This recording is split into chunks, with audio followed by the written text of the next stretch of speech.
Assalamualaikum warahmatullahi wabarakatuh. Salam sejahtera untuk kita semua. Halo sahabat KPMH, saya Muhammad Salidit dalam program Trending Case.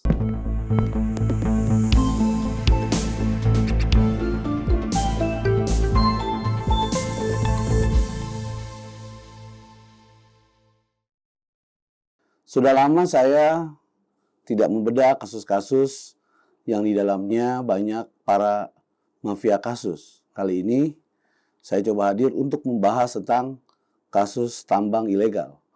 Mungkin sudah tidak asing terdengar tentang kasus tambang ilegal dan santer sekali baru-baru ini soal tambang ilegal yang beriringan dengan kasus Verdi Sambo kemarin. Namun kali ini saya tidak akan secara spesifik membahas kasus itu, tapi saya ingin memberikan pandangan kasus tambang ilegal secara luas, khususnya soal mafia hukum. Sektor pertambangan itu cukup unik, berbeda dari sektor lainnya seperti pertanian, kehutanan, manufaktur, dan jasa yang bisa diproduksi massal dan berulang. Sektor ini memiliki masa kadaluarsa. Ia tak bisa digantikan sehingga bakal habis. Itulah mengapa pemerintah sangat galak dan posesif jika bicara tambang, baik mineral maupun energi, dengan mengaturnya secara jelas dalam konstitusi. Berdasarkan ketentuan pasal 33 ayat 3 Undang-Undang Dasar 1945, bumi, air, dan kekayaan alam yang terkandung di dalamnya dikuasai oleh negara. Indonesia adalah negeri yang kaya sumber daya alam. Alih-alih dimanfaatkan sebesar-besarnya untuk kemakmuran rakyat, masih banyak tambang mineral nasional yang berakhir menguap di kantong-kantong tak resmi. Alasan fundamental atas sikap posesif itu juga digariskan dalam konstitusi, yakni dipergunakan sebesar-besarnya untuk kemakmuran rakyat. Artinya, seseorang atau perusahaan dilarang mengklaim sumber daya alam sebagai miliknya dan mengelolanya. Namun sayang sekali, negeri yang bisa dibilang sebagai surga penambangan ini juga menjadi surga banyak pelanggaran.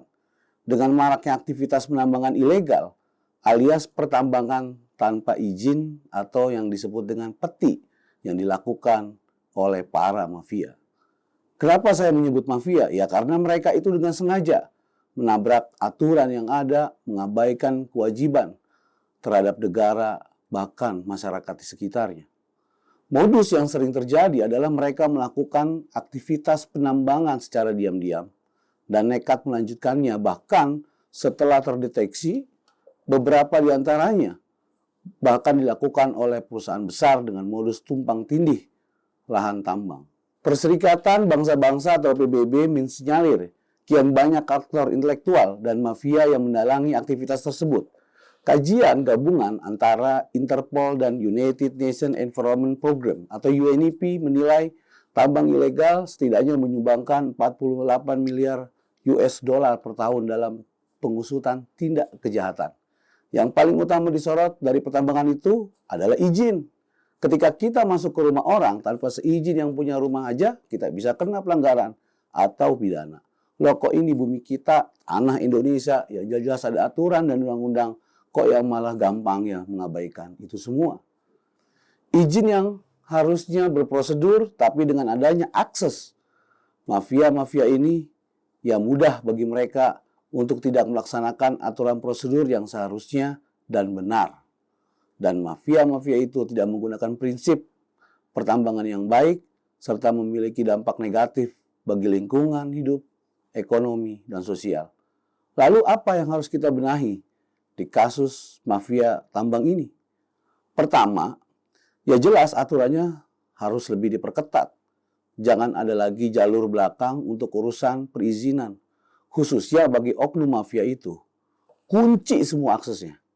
Memang tambang ini tidak hanya dilakukan orang besar, banyak masyarakat kecil juga yang terlibat. Untuk bisa membabat habis mafia tambang ilegal ini harusnya masuk dulu dari masyarakat bawah. Aktivitas pertambangan ilegal yang dilakukan oleh rakyat harus dibina agar bisa menjadi legal. Dengan begitu maka akan ada penerimaan negara dari sisi royalti maupun pajak.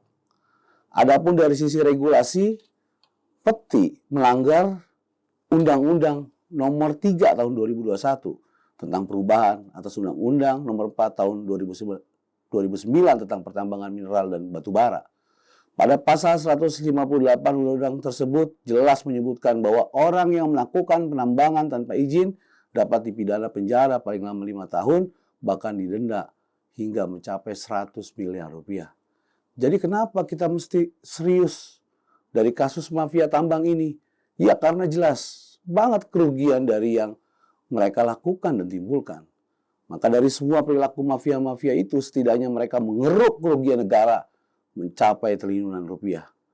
Dari tambang ilegal timah saja terdapat nilai kerugian negara itu mencapai 2,5 triliun per tahun. Apalagi dari tambang-tambang ilegal yang lainnya. Belum lagi dampak ikutan yang buruk. Di antaranya menghambat pembangunan daerah, memicu konflik sosial, menimbulkan kondisi rawan keamanan, kerusakan fasilitas umum, penyakit masyarakat, bahkan gangguan kesehatan. Dari sisi lingkungan, peti juga dianggap merusak hutan apabila berada di dalam kawasan hutan, dapat menimbulkan bencana lingkungan, mengganggu produktivitas lahan pertanian serta perkebunan, serta menimbulkan kekeruan air, sungai, dan pencemaran air. Sudahlah, banyak yang dirugikan. Jadi ikuti saja aturan yang ada. Kita harus sama-sama mengawasi kasus-kasus tambang ini karena banyak mafia di sana dan kami dari Komite Pemberantasan Mafia Hukum akan terus mengawal semua proses yang mengakibatkan ada dan munculnya mafia-mafia di Indonesia. Kita harus jaga Indonesia ini, kita harus jaga NKRI. Sampai berjumpa lagi di Trending Case bersama KPMH. Saya Muhammad Salahuddin. Assalamualaikum warahmatullahi wabarakatuh.